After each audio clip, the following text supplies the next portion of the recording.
But today, you subsidize some other rich guy's first class flight, not by buying a ticket in economy class or buying something on Amazon, but by using a credit card and failing to pay late. You've essentially subsidized the purchase of someone else using an Amex or other credit card. Stores have to pay a higher transaction rate for these cards, but they don't charge these customers anymore. Meanwhile, the people using these cards are accruing rewards points or cashback. And listen, I use this myself. I have multiple black cards in different currencies, and anytime that I'm flying commercial, all of my team that's flying with me always gets free upgrades. So my team flies all around the world in business class 95% of the time. And for me, it costs me absolutely nothing. And the same approach to money is reflected across the super wealthy.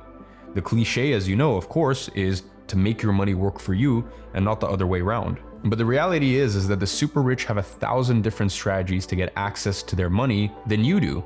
And let me ask you this, why does Apple, which has billions in the bank, they have such a massive cash reserve? Why do they routinely borrow money? It's not because they needed to, but because it was literally cheaper to loan the money and pay the interest than repatriate the money from other countries and pay tax on it. When they employed this strategy, it took their tax liability from 35% to 0.84% abroad. And this approach to financing means that the super rich get free money and essentially cheaper money than you.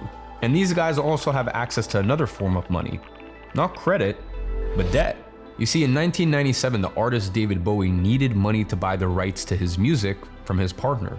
So he issued a Bowie bond, which was a debt instrument which allowed investors to buy into his future royalties for the next 10 years. Now, there was a US insurance company that took advantage of this and bought the bonds for $55 million.